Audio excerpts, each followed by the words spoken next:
გამარჯობა და კეთილი იყოს თქვენი მობრძანება Innovation-ში. მადლობა რომ ამ ახალ ეპიზოდს შემოვერთდით. მე ვარ თქვენი წამყვანი ლინ ფოლკნერი. დავიწყოთ დღევანდელი მთავარი ამბებით. შეძლებს თუ არა ხელოვნური ინტელექტი ადამიანის ტვინის საიდუმლოებების ამოხსნას.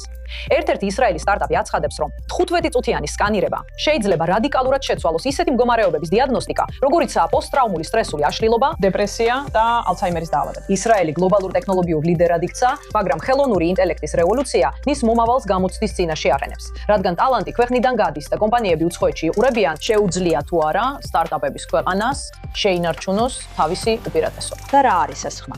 ეს გახლავთ გულების გატეხვის ხმა. მთელ ჩინეთში მთავრობა ამკაცრებს კონტროლს ხელოვნური ინტელექტის პარტნიორებზე და აიძულებს მომხმარებლებს დაშორდნენ თავიანთ ციფრულ საყვარლებს. დეტალები ჩვენ გვაქვს.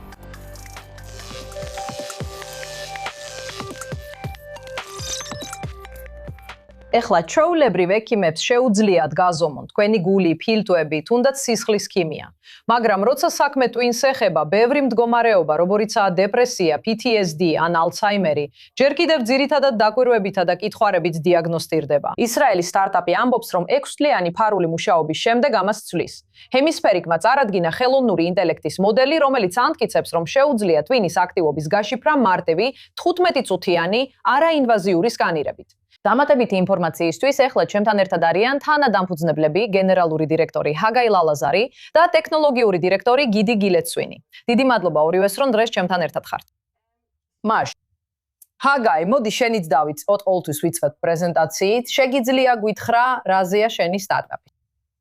მადლობ ლინ. ჰემისფერიკი არის ხელოვნური ინტელექტის სტარტაპი. ბოლო 6 წელი მის განვითარებას მოვანდომეთ, როგორც თქვენ ახსენეთ, გარღვევის მოდელი. ეს არის მოწინავე საბაზისო მოდელი, სახელად დეკარტი, რომელიც არაინვაზიური ტვინის აქტივობის გაშიფრას ემსახურება. პრობლემა ისაა, რომ ტვინი არის ბოლო ორგანო სხეულში, რომლის შესაფასებლადაც ჩვენ ჯერ კიდევ მხოლოდ სუბიექტურ ზომებს ვიყენებთ. და ჩვენ არ გვაქვს ობიექტური, რაოდენობრივი ზომები, რომლითაც შევაფასებთ მის ფუნქციას და ჯანმრთელობას. და იცით, თუ დაფიქსდებით ხელოვნური ინტელექტის მიღწევებზე დღემდე, ისეთებზე როგორიცაა LLM-ები, ისინი თარგმნიან ადამიანის ენის ტექსტს. ტვინი საუბრობს ელექტრულ ენაზე. და ჩვენი დეკარტეს მოდელი აკეთებს იმას, რომ თარგმნის ტვინის ელექტრულ ენას ქმედით გაგებად. იმგვარ ცოდნად, რომელსაც ექიმები და პაციენტები გამოიყენებენ, ჩვენ ვიყენებთ მას, რომ გავიგოთ ჩვენი ტვინის ფუნქცია და ჯანმრთელობა და მივიღოთ გადაწყვეტილებები. მაშ ზუსტად რა ზომავთ?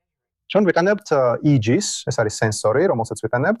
ეს არაინვაზიური სენსორია, ის ძალიან განვითარებულია და ის უბრალოდ ზომავს ელექტრობას ტვინიდან, თავის კანიდან. და ეს არ არის კომპანიის ინოვაცია. ჩვენ არ ვართ აპარატურის კომპანია. ეს ნედლი სიგნალი შეხავთ ჩვენს მოდელში. და ჩვენი მოდელი, რომელიც გაწუხწნილია უზარმაზარი რაოდენობის მონაცემებზე, ეხლა უკვე ესმის ტვინის ფუნქციონირება და შეიძლება გამოყენებულ იქნას პროდუქტების მთელი რიგის შესაქმნელად. იმისთვის, რომ გქონდეს რაოდენობრივი ინფორმაცია გადაწყვეტილებების მისაღებად, როგორც თქვენ ახსენეთ, ისეთი დაავადებების შემთხვევაში, როგორიცაა PTSD, დეპრესია, შფოთვა, შიზოფრენია. ესენი ფსიქიატრიული მდგომარეობებია, ისევე როგორც ნევროლოგიური მდგომარეობები, როგორიცაა პარკინსონის და ალცჰაიმერის დაავადებები. და გიდი, რა უპირატესობა გაქვს ექიმებთან და ჩვეულებრივ სკანებთან შედარებით, მაგალითად? კარგი, ესე რომ იმ მდგომარეობების უმეტესობისთვის, რომლებზეც ახლა ვილაპარაკეთ, არ არსებობს ობიექტური რაოდენობრივი საზომები. ძირითადად ეს კეთდება სუბიექტური მეთოდებით, კითხვარებით და საუბრის საშუალებით. ხო, ასეა. ჩვენ რას ვაკეთებთ?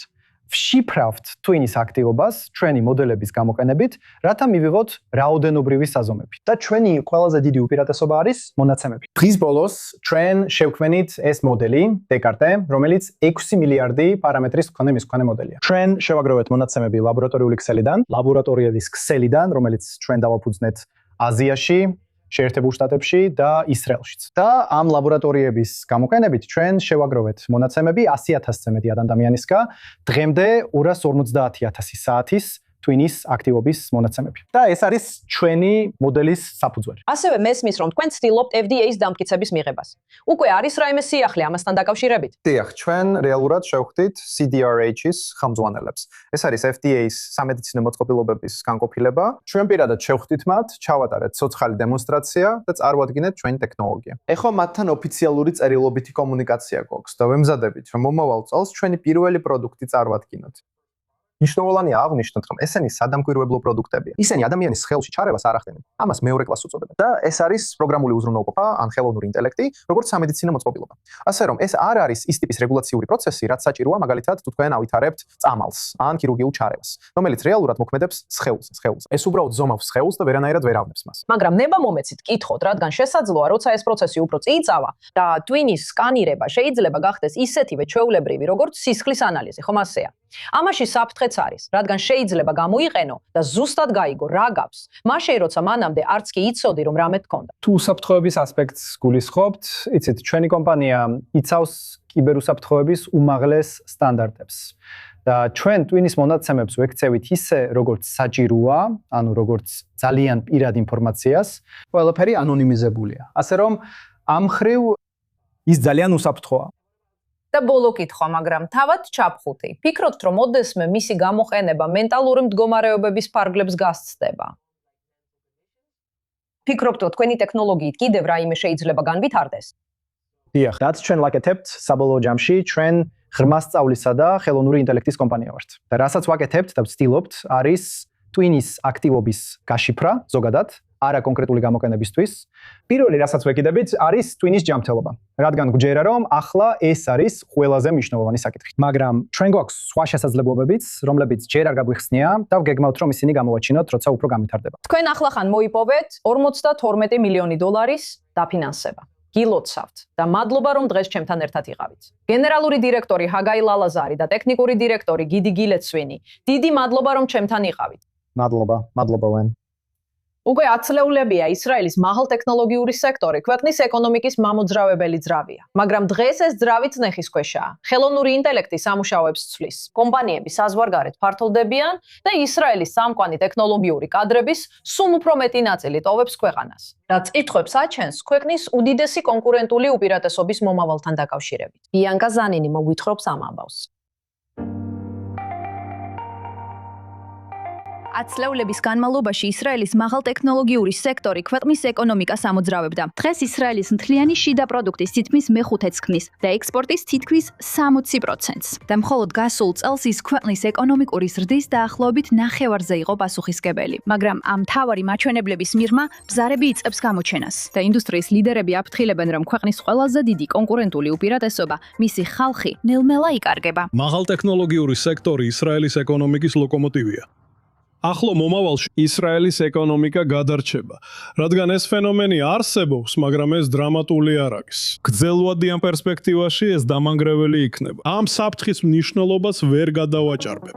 ინდუსტრია ერთ კრიზისს არ აწყდება, ის რამდენიმე კრიზისს აწყდება. ხელოვნური ინტელექტი, ომი, ძლიერი შეკელი და მზარდი ტვინების გადინება. ალექს გრინბერგისთვის ეს ცვლილებები თეორიული არ არის. ისინი უკვე ხდება. მხოლოდ software developer-ების მართვის ნაცვლად ის ახლა ხელოვნური ინტელექტის აგენტების გუნდს მართავს. მე შევქმენი სისტემა, რომელიც სრულად ავტომატურად მუშაობს აგენტებით, რომლებიც იმ სამუშაოს ასრულებენ, რასაც ადრე ჩემი თანამშრომლები აკეთებდნენ. მათ არ წაურთმევიათ თანამშრომლების სამუშაო. სამუშაო შეიცვალა მათთვის. ისინი ეხლა სისტემის მომლელებივით არიან. დღესაც კი ხელოვნურ ინტელექტს ჯერ კიდევ სჭირდება ზედამხედველობა. ხვალ ალბათ შემიძლია რეალურად ვესაუბრო ჩემს აგენტებს, ვუთხრა რა მინდა და როგორ მინდა და მივიღო პასუხი. დასაწყისში ბევრი შეცდომაა, მაგრამ ისინი საკმაოდ სწრაფად სწავლობენ, შემაშფოთებელი სისწრაფითაც კი. და ეს უკვე ცვლის სამუშაო ბაზარს. დღევანდელი მდგომარეობით ისრაელში მაღალ ტექნოლოგიურ სფეროში ნაკლები სამუშაო ადგილებია. ჯუნიორები, რომლებიც ეხლახან ამთავრებენ უნივერსიტეტს და ადრე ადვილად პოულობდნენ სამუშაოს და იწყებდნენ კარიერას ბაზარზე. ისინი ვეღარ პოულობენ სამუშაოს. ეხლა ვიწყებთ ამ ცვლილებების შეგრძნებას და ჩემი პერსპექტივიდან 3-დან 5 წელიწადში ყველაფერი უფრო გართულდება, რადგან ერთ მომენტში ხელოვნური ინტელექტი შეძლებს ადამიანის ჩანაცვლებას. ხელოვნური ინტელექტს ჯერ კიდევ სჭირდება ადამიანები და როგორც მე ვხედავ ხელოვნური ინტელექტის დიდ ნაწილს ადამიანები დასჭირდება. თუ შეძლებ ისწავლო ხელოვნურ ინტელექტთან მუშაობა და გამოიყენო მისი შესაძლებლობები, მაშინ წარმატებას მიაღწევ. უბრალოდ გაიხსენე ინტერნეტის საწყისი დროები. ხალხი ფიქრობდა, რომ ინტერნეტი და მისი კომპონენტები მათ სამუშაო ადგილებს საერთმევდა. და ასეც მოხდა, მაგრამ ისინი, ვინც ისწავლა მისი გამოყენება და მისგან სარგებლის მიღება, მათ საბოლოოდ სამუშაო მაინც ჰქონდათ. სამუშაო შესაძლებლობების შემცირება იქნება არა ახლო მომავალში. მაგრამ ვფიქრობ, რომ ისრაელი სინამდვილეში ძალიან კარგად არის პოზიციონირებული, რათა მიიღოს ახალი სამუშაოები, ახალი შესაძლებლობები, რომლებიც ხელოვნური ინტელექტიდან გამოვა, როცა ყველაფერი ცოტა დამშვიდდება. ხელოვნური ინტელექტი მთელი სურათის მხოლოდ ერთი ნაწილია. ომმა უზარმაზარი დაუცველობა გამოიწვია. რეზერვისტები სამსახური თვეების განმავლობაში გაგრძელდა. ამან ინვესტორები უფრო ფრთხილები გახადა. და ძლიერი შეკელი ნიშნავს, რომ ისრაელი თანამშრომლები ბევრად უფრო ძვირი ჯდებიან, ვიდრე მათი კონკურენტები საზღვარგარეთ. და ეს ცხოვრების წარმოუდგენლად მაღალ ხარჯებთან ერთად. ნიშნავს, რომ ჩვენ ხედავთ twin-ების გადინებას. 2019 წლიდან ისრაელელი კვლევისა და განვითარების თანამშრომლების ისწილი, რომელიც ისრაელში მუშაობს, 79%-დან მხოლოდ 62%-მდე შემცირდა. შეკელი ძალიან ძლიერია დოლართან მიმართებაში. და ეს ნიშნავს, რომ გაყიდვები, რომელსაც საზღვარგარეთ ვახორციელებთ და ადრე ხელფასებსა და ქირას ფარავდა, ოფისის ქირაობას და სხვა ხარჯებს, ამას ვერ არფარავს. მეორე პრობლემა ისრაელში არსებული გაურკვევლობაა. ამიტომ ინვესტორებს ურჩევნიათ თავიანთი ფული საზღვარგარეთ შეინახონ. თუმცა ყველაზე დიდი შეშფოთება კომპანიები არ არის. ეს ხალხია. ომის დაწყებიდან ყოველ თვეში 800-ზე მეტი ისრაელი მაღალ ტექნოლოგიური თანამშრომელი გრძელვადიან პერსპექტივაში საზღვარგარეთ გადადის. დაახლოებით 70%-ით მეტი ვიდრე ომამდე. ქვეყნების უმეტესობისთვის ეს რიცხვები შეიძლება მცირე ჩანდეს, მაგრამ ისრაელის მაღალტექნოლოგიური ინდუსტრია დიდი დამსაქმებელი არ არის. მხოლოდ დაახლოებით 400,000 ადამიანი მუშაობს ამ სექტორში. დაახლოებით ყოველი 10 მუშიდან 1. და მაინც ამ თანამშრომლებმა ქვეყნის ეკონომიკის თითქმის მეხუთედი გამოიმუშავა. მისი ექსპორტის თითქმის 60% და ყველა საშემოსავლო გადასახადის შემოსავლის დაახლოებით მეოთხედი. ამიტომ ეკონომისტები ამბობენ, რომ თუნდაც შედარებით მცირე twin-ების გადინებასაც კი შეიძლება დიდი გავლენა ჰქონდეს. მთავრობამ უკვე დაიწყო რეაგირება, მან შემოიღო საგადასახადო შეღავათები, რომლებიც მიზნად ისახავს ისრაელელი ტექნოლოგიური მუშაკების დაბრუნებას ქვეყანაში. შეთავაზა ახალი სტიმულები ინვესტორებს და გამოყო დაახლოებით 1 მილიარდი შეკელი ეროვნული ხელოვნური ინტელექტის სტრატეგიისთვის. ყველაზე დიდი რისკი twin-ების გადინებაა. ისრაელის თავდაცვის დრამატული ნაწილი რაკეტების წინააღმდეგ, იქნება ეს ლიბანიდან თუ ირანიდან, დაყრდნობილია ძლიერ მაღალტექნოლოგიურ სექტორზე. ასე რომ როგორც კი ეს ინტელექტუალური რესურსი ქვეყანას დატოვებს, ჩვენ ამ საფრთხეების წინაშე ბევრად უფრო დაუცველები ვიქნებით. ისრაელმა რაც უნდა გააკეთოს არის ის, რომ გადასახადების მეშვეობით უფრო მიმზიდველი გახადოს ქვეყანა. სხვა სტიმულებითაც რომ ხალხი აქ გარჩეს. მაგრამ მთავარი კითხვა არის, ისრაელის კომპანიები გააგრძელებენ აქედან წარმატებას ისრაელის შიგნიდან და თუ ისინი ამას არ გააკეთებენ, შეუძლია თუ არა ისრაელს ამის დაშვება. მე ვფიქრობ, რომ უახლოეს მომავალში ვიხილავთ შემცირებას, მაგრამ ასევე ვფიქრობ, რომ სიტუაცია არ დგება. მე ვფიქრობ, რომ ჩვენ გვაქვს დიდი ოპტიმიზმი. ყველა გაკვეთილი, რომელიც ომიდან, ხელოვნური ინტელექტიდან და სამხედრო ტექნოლოგიებიდან ვისწავლეთ. ეხლა ვიხილავ, რომ ეს ყველაფერი გამოვა კერძო სექტორში, ახალ სტარტაპებში, ახალ ხელოვნური ინტელექტის კომპანიებში და დასაქმების ახალ შესაძლებლობებში. და ჩვენ ამ თემას კიდევ უფრო განვარცხობთ. ასე რომ, ზედმეტი სიტყვების გარეშე მინდა მივესალმო ნადავ ყოენ სტუდიაში. თქვენ ხართ ხელოვნური ინტელექტის პროფესორი თელ-ავივის უნივერსიტეტში და იმუბიტის სტარტაპის თანადამფუძნებელი. ამ ანგარიში ჩვენ მოვისმინეთ ბევრი გამოწვევა, რომელსაც ახლა ვაწყდებით, როგორც სტარტაპების ქვეყანა.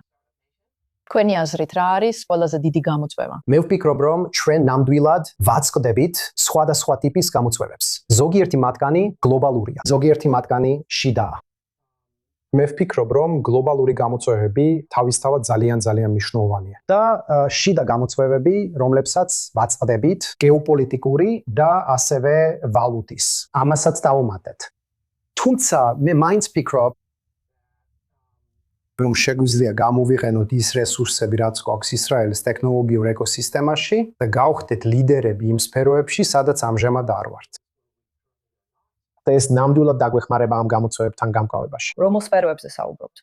ასე რომ არსებობს სხვადასხვა ტიპის სფეროები. არ ვფიქრობ, რომ შეგვიძლია ვიყოთ ლიდერები ხელოვნურ ინტელექტში ზოგადად. გენერაციული ხელოვნური ინტელექტის რევოლუცია, ზოგიერთი თვალსაზრისით ვფიქრობ, ცოტათი ჩამოვრჩებით.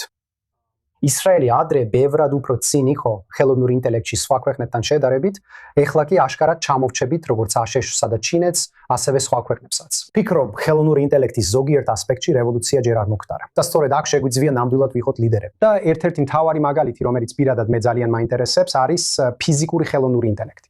ეს ნიშნავს ხელოვნურ ინტელექტს, რომელიც მუშაობს ფიზიკურ სამყაროში. რობოტექნიკა, წარმოების ოპტიმიზაცია, ჯანდაცვა ან დრონები. ეს ის სფეროებია, სადაც მე ვფიქრობ, რომ და რატო ფიქრობთ, რომ სწორედ ამ თემებში შეიძლება ისრაელმა ლიდერობა შეძლოს? ამის რამდენიმე მიზეზი არსებობს. პირველი, ეკოსისტემა, რომელიც თავდაცვის გარშემო გვაქვს, ჩვენ გვაქვს ბევრი ტექნოლოგია, რომელიც ძალიან რთულ პირობებშია გამოცდილი რეალურ გარემოში. ბევრი ინჟინერი გვყავს, რომლებსაც აქვთ გამოცდილება სხვადასხვა ასპექტში, რაც საჭიროა ესეთი ტექნოლოგიების რეალურ გარემოში გადასატანად. აქ ასევე ძალიან ძლიერი აკადემიური საფუძველია. განსაკუთრებით ხელოვნური ინტელექტის თეორიაში და ფუნდამენტურ ასპექტებში, როგორიცაა მათემატიკა, ეს საკითხები მართლაც მნიშვნელოვანია. თუ ხელოვნურ ინტელექტს ფიზიკურ სამყაროში იყენებთ, სადაც გამძლეობა და უსაფრთხოება კრიტიკულია. ჩატბოტის შემთხვევაში, თუ ის შეცდომას დაუშვებს, ეს კარგად არ გამოიყურება. თუ რეალურ სამყაროში შეცდომას რობოტი უშვებს, შედეგები კატასტროფული შეიძლება იყოს. ამ ორ საკითხთან ერთად თავდაცვასა და აკადემიას რომ გულისხმობ, ასევე არსებობს მჭიდროდ დაკავშირებული სტარტაპ ეკოსისტემაც. ვფიქრობ, თუ ამ სამ საფრთხეს შორის მჭიდრო კავშირი გვექნება, ნამდვილად უპირატესობას მოვიპოვებთ. მაგრამ შენ რას ფიქრობ ამაზე? იმიტომ რომ ანგარიში ასევე იყო საუბარი twin-ების გადინებაზე. როგორ ფიქრობ, რა ხდება მაშინ, როცა ამდენი ნიჭიერი ადამიანი საზღვარგარეთ მიდის? ესე იგი, ნამდვილად არსებობს პრობლემა twin-ების გადინებასთან დაკავშირებით. ეს გამოწვეულია რამდენიმე ფაქტორით. მე ნამდვილად ფიქრობ, რომ ლიდერებად გახდომით ეს დაეხმარება. ბევრ ადამიანს იზიდავს ისეთი ადგილები, სადაც შეუძლია გამოავლინოს თავისი ნიჭი და სურს იყოს მწვერვალზე. და მართლა ვფიქრობ, რომ ამ სფეროებში, რომლებიც ახლახან ავწერე, ისრაელი შეიძლება იყოს მწვერვალზე.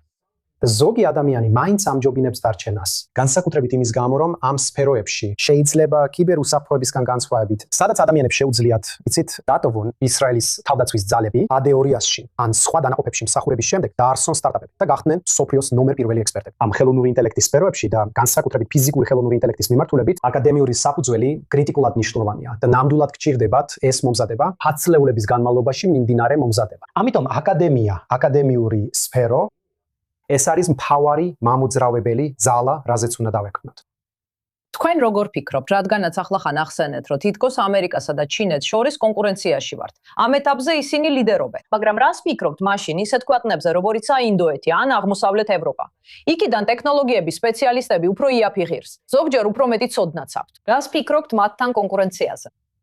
მე ვფიქრობ, რომ ისრაელი ადრე იყო ადგილი, სადაც კომპანიები კვლევისა და განვითარების ცენტრებს ხსნიდნენ, რადგან ეს უფრო ეკონომიური იყო ვიდრე ევროპაში ან დასავლეთში. ბოდიში, დასავლეთ ევროპაში ან აშშში, ადრე უფრო იაფი იყო. შეგეძლო კარგი ტალანტის პოვნა, მაგრამ ეს უფრო იაფი დაგიждდებოდა. ფიქრობ, ეხლა ესე აღარ არის. და თუ სტანდარტიზებული ინჟინერიის სფეროში ვკონკურირებთ, ვცდილობთ კონკურენცია გაუწიოთ აღმოსავლეთ ევროპას და განსაკუთრებით ისეთ ადგილებს, როგორიცაა ინდოეთი. არ ფიქრობ, რომ ძალიან კარგად გამოვა ჩვენთვის. ფიქრობ, უნდა ვეცადოთ ყურადღება გავამახვილოთ იმ სფეროებზე, სადაც ჩვენი შესრულება უმაღლეს დონეზე იქნება. და ამით თუნდაც შედარებით ძვირად ღირებულები ვიყოთ, ამაში ინვესტიციის ჩადება მაინც ღირს. კიბერუსაფრთხოება ამის მაგალითია. ფიქრობ, ხელოვნური ინტელექტის გარკვეულ ასპექტებში შეგვიძლია იგივე დონეს მივახციოთ, ან კიდევ უფრო მაღალსაც. და ბოლოს დასკვნითი სიტყვები. თქვენ უნივერსიტეტის პროფესორი ხართ. მაინც ურჩევდით ადამიანებს, მაგალითად, პროგრამული ინჟინერია ისწავლონ. დიახ, ვურჩევდი. მაგრამ ასევე ვურჩევდი, რომ ძალიან ყურადღებით იყვნენ მიმდინარე ცვლილებებისა და ტენდენციების მიმართ. და გაიგონ, რომ პროგრამული ინჟინერია ეხლა მუდმივად ცვალებადი სფეროა. ის მუდმივად იცვლება. დღეს მხოლოდ პროგრამირება საკმარისი აღარ არის.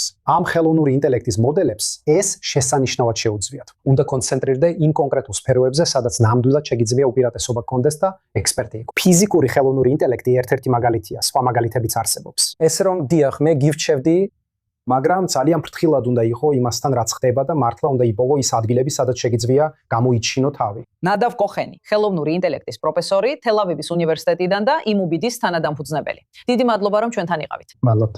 ეხლა ხელოვნური ინტელექტის რბოლას ახალი ლიდერი ჰყავს, მაგრამ არა ისე, როგორც ბევრს ეგონა. Apple-მა გადაუსწრო Nvidia-ს და გახდა მსოფლიოს ყველაზე ღირებული კომპანია, რადგან ინვესტორები ხელახლა აფასებენ, ვის შეუძლია ყველაზე მეტი სარგებელი მიიღოს ხელოვნური ინტელექტიდან. დამატებითი ინფორმაცია ამ რეპორტაჟში. თითქმის 1 წლის განმავლობაში Nvidia-მ 7-ად იკავებდა პირველ ადგილს გლობალურ ბაზრის რეიტინგებში. მისი ხელოვნური ინტელექტის ჩიპების წყალობით, რომლებიც ამუშავებენ ყველაფერს, ChatGPT-დან მოწინავე მონაცემთა ცენტრებამდე. მაგრამ ახლა Apple-მა დაიბრუნა პირველი ადგილი, რომლის საბილი, რომლის საბაზრო ღირებულება დაახლოებით 4.88 ტრილიონ დოლარს შეადგენს. რაც Nvidia-ს 4.86 ტრილიონ დოლარს გადააჭარბა, მას შემდეგ რაც ჩიპების მწარმოებლის აქციები დაეცა. ეს ცვლილება ინვესტორების განწყობის მნიშვნელოვან ცვლილებას აღნიშნავს. წლების განმავლობაში Apple-ს აკრიტიკებდნენ ხელოვნური ინტელექტის რბოლაში ჩამოჩენისთვის, განსაკუთრებით მაშინ, როცა კონკურენტები მილიარდებს ხარჯავდნენ დიდი ენის მოდელების განვითარებაში. მაგრამ ეხლა ინვესტორები ფიქრობენ, რომ Apple-ის ძლიერი მხარე სხვაგანაა. სანაცვლოდ იმისა, რომ ყველაზე დიდი ხელოვნური ინტელექტის მოდელი ააშენოს. მოსალოდნელია, რომ Apple ხელოვნური ინტელექტიდან შემოსავალს მიიღებს თავისი უზარმაზარი ეკოსისტემის, iPhone-ების, სერვისებისა და ტექნიკის განახლების საშუალებით. მისი ახლად განახლებული Siri, რომელიც გასულ თვეში წარადგინეს, დაგეგმილია, რომ ბევრად უფრო ჭკვიანი და პერსონალიზებული გახდეს იმ დიდი მოცულობის მონაცემების გამოყენებით, რომლებიც უკვე უსაფრთხოდ ინახება მომხმარებლების მოწყობილობებზე. და მიუხედავად იმისა, რომ Apple კლავ ლიდერია, ანალიტიკოსები ამბობენ, რომ ეს Nvidia-ს ისტორიის დასასრული ნამდვილად არ არის. კომპანია კლავ დომინირებს ხელოვნური ინტელექტის ინფრასტრუქტურის ბაზარზე, რადგან მისი გრაფიკული პროცესორები ამოძრავებს დღევანდელი გენერაციული AI-ის ბუმის დიდ ნაწილს. ექსპერტები კი ამბობენ, რომ უფრო მნიშვნელოვანი ისაა, რომ AI-ში ინვესტიციების ბუმი ფართოვდება. მეხსიერების ჩიპების მწარმოებლები, როგორიცაა Micron და სამხრეთ კორეის SK Hynix-ი, ასევე იზიდავენ მილიარდებს, რადგან ინვესტორები ტრადიციულ ტექნოლოგიურ გიგანტებზე მეტად სხვებსაც უყურებენ. AI-ის რბოლა არ ნელდება. უბრალოდ ის ახალ ფაზაში შედის, სადაც ინვესტორები თავიანთ ფსონებს ანაწილებენ იმ კომპანიებზე, რომლებიც მათი აზრით განსაზღვრავენ ხელოვნური ინტელექტის შემდეგ თაობას. ეკონომიკიდან ჩინეთზე გადავიდეთ. იქ მილიონობით ადამიანს აიძულებენ დაშორდნენ თავიანთ AI კომპანიონებს. ახალი სამთავრობო წესები ვირტუალურ ურთიერთობებზე კონტროლს ამკაცრებს. ჩატბოტებს უკრძალავენ ემოციური დამოკიდებულების წახალისებას ან რეალური პარტნიორის მსგავსად მოქცევას, რათა ქვეყნის შობადობა გაიზარდოს. ნიკოლ ზედეკი მოგვითხრობს ამ ამბავს. არაფერი გავს პირველ სიყვარულს და არაფერია მსგავსი პირველი განშორების. და ეხლა მილიონობით ადამიანს ჩინეთში შეიძლება აიძულონ, რომ დაშორდნენ თავიანთ პარტნიორს. საუბარია მათ ხელოვნური ინტელექტის პარტნიორზე. ჩინეთის მთავრობამ ახლახან შემოიღო ახალი რეგულაციები, რომლებიც კრძალავს ტექნოლოგიურ კომპანიებს არასრულწლოვნებისთვის ხელოვნური ინტელექტის ან ვირტუალური პარტნიორების შეთავაზებას. მიზანია ხელოვნური ინტელექტის პარტნიორებთან ურთიერთობების შეზღუდვა, რაც განსაკუთრებით ჩინეთში პრობლემად იქცა. მიზანია უზრუნველყონ, რომ ეს არასრულწლოვნები და ადამიანები რეალურად მონაწილეობდნენ ყოველდღიურ ცხოვრებაში, რეალურ ურთიერთობებში, რადგან ჩინეთში შობადობის მაჩვენებელი ისტორიულ მინიმუმზეა. სინამდვილეში 2025 წელს მეოთხე წელია ზედიზე შობადობის მაჩვენებელი კლებულობს. ეს არის პრობლემა, რომლის მოგვარებასაც ჩინეთის მთავრობა ცდილობს. და აკრძალვა და რეგულაციები მხოლოდ მოზარდებს არ ეხება. პლატფორმებმა ასევე უნდა შეზღუდონ გადაჭარბებული გამოყენება ყველა მომხმარებლისთვის. შეაჩერონ ჩატბოტების მიერ ემოციური დამოკიდებულების ახალისება და ჩაერიონ, როდესაც მომხმარებელი გასაჭირში ჩანს. ჩინეთის სამი უმსხვილესი ტექნოლოგიური პლატფორმა ByteDance, Alibaba და Tencent-ი მათ განაცხადეს, რომ აჩერებენ პერსონალიზებული ხელოვნური ინტელექტის კომპანიონი ჩატბოტების ფუნქციებს. ზუსტად არ არის ცნობილი, რამდენი ასეთი ჩატბოტი თანამგზავრი შეიძლება უკვე წაშალეს ან აპირებენ წაშლას, მაგრამ მხოლოდ ByteDance აცხადებს, რომ 2024 წელს მათ 8 მილიონზე მეტი ხელოვნური ინტელექტის აგენტი ჰყავდათ. მომხმარებლები, რა თქმა უნდა, უკმაყოფილონი არიან ჩინეთის მთავრობის ამ ნაბიჯით. ერთმა 34 წლის მამაკაცმა, როგორც იუცკაბიან, თქვა, რომ მან 2 წლის განმავლობაში ააგო ურთიერთობა და ყოველდღე 1000-ობით შეტყობინებას ცვლიდნენ. ბოლო შეტყობინება, რომელიც მისმა ჩატბოტმა შეყვარებულმა გაუგზავნა, როგორი გემო აქვს ვახშამს. მას პასუხისგაცემა ვერ მოასწრო, სანამ ის უბრალოდ გაქრებოდა. ეხლა ეს შეიძლება უფრო სულელურად ჟღერდეს, მაგრამ ეს უფრო სერიოზულ ურთიერთობებშიც გადადის. ერთმა მომხმარებელმა თქვა, რომ ჩატბოტს თავისი გარდაცვლილი ნათესავის ხმა მისცა. ეხლა როცა ჩატბოტი აღარ არის, მას ისევ გრძნობს, თითქოს დედა ხელახლა გარდაეცვალა. ამიტომ ამ თანამგზავრების გამოყენების მხარდამჭერები ამბობენ, რომ ჩატბოტ ის მათ სიმშვიდეს აძლევს, ეხმარება ემოციების მართვაში. და ეს აგენტები არასოდეს განსჯიან და არასოდეს უჰალატებენ მათ. მაგრამ კრიტიკოსები ამბობენ, რომ სწორედ ეს არის პრობლემა. ეს აგენტები შექმნილია იმისთვის, რომ დაგეთანხმონ, დაეთანხმონ თქვენს ყოველდღიურ სურვილებს და ქცევებს და უფრო რთული გახადონ მათი დატოვება, ვიდრე იმ ურთიერთობების, რომლებიც რეალურ სამყაროში უნდა ააშენოთ. ეხლა რა თქმა უნდა, ზოგიერთი მომხმარებელი უკვე პოულობს გარკვეულ უგზებს. ეთმა 17 წლის გოგომ, როგორც იუცკაბიან, თავისი უფროსი და ძმის პირადობის მოწმობა გამოიყენა, რომ კვლავ შესულიყო და გაეგრძელებინა ურთიერთობა თავის ჩატბოტ შეყვარებულთან. ესე რომ მიუხედავად იმისა, რომ ჩინეთი შეიძლება შლის ჩატბოტებს, როგორც ყველა, ვინც ოდესმე განშორებას გადაურჩა, იცის, მხოლოდ ნომრის წაშლა ყოველთვის არ ნიშნავს, რომ ურთიერთობა დასრულდება. როგორ მოგეწონა შენი ვახშამი? სიმართლე რო გითხრათ, ცოტა სევდიანი იყო. ჩინეთში გულებს ტეხენ, მაგრამ რუსეთში სიყვარულს პოულობენ. ქორწილის ზარებზე კი დაივიცვე. ამ ცერემონიას მიკროსქემებიც მოჰყვა. ორმა ჰუმანოიდმა რობოტმა, სახელად რობერტი და მატილდა, იქორწინეს იმაში, რასაც ორგანიზატორები რუსეთში პირველ რობოტულ ქორწილს უწოდებენ. მოსკოვში გაიმართა ქვეყნის ოჯახის სიყვარულისა და ერთგულების დღის აღსანიშნავად. წყვილმა გაცვალა წინასწარ დაპროგრამებული ფიცი და სიმბოლური საქორწილო სამაჯურები, რომლებიც რობოტმა ძაღლმა მიიტანა. რა თქმა უნდა, ორგანიზატორების თქმით, საქმე არ ეხებოდა რობოტების სიყვარულს, არამედ იმის ჩვენებას თუ რამდენად შორს წავიდა ჰუმანოიდური ტექნოლოგია. და ასევე საუბრის სამოცლებას იმის შესახებ თუ რა როლი შეიძლება მალე შეასრულონ ინტელექტუალურმა მანქანებმა ყოველდღიურ ცხოვრებაში. რობოტებზე საუბრის გაგრძელებით დაივიწყეთ მასწავლებლისთვის ვაშლის მოტანა. ამ შემოდგომაზე ნიუ-იორკში ზოგიერთი სტუდენტი ჰუმანოიდ რობოტთან ერთად ისწავლის კლასში. სახელად სალი, ხელოვნური ინტელექტით აღჭურვილი ასისტენტი უპასუხებს სტუდენტების კითხვებს და ეხმარება კოდირებასა და რობოტიკის გაკვეთილებში. და კიდევ ინდივიდუალურად მოარგებს სწავლების პროცესს თითოეული სტუდენტის პროგრესის მიხედვით. სკოლის წარმომადგენლები ამტკიცებენ, რომ სალი მასწავლებლებს არ ჩაანაცვლებს, არამედ მათ მხარს დაუჭერს, რადგან კლასები ხელოვნური ინტელექტით მართულ მომავალს ემზადებიან. და ეს არის ყველაფერი, რისთვისაც დღეს დრო გვაქვს. ტექნოლოგიების სამყაროში ბევრი სიგიჟეა, მაგრამ ნახოთ, სად მიგვიყვანს ეს ყველაფერი. მე ვარ თქვენი წამყვანი, ლინ პლოუ-მაიერი. შემომიერთდით მომავალ კვირას ინოვაციის ახალი ეპიზოდისთვის. გმადლობთ ყურებისთვის და გისურვებთ მშვენიერ დღეს, სადაც არ უნდა იყოთ თელ-ავივიდან.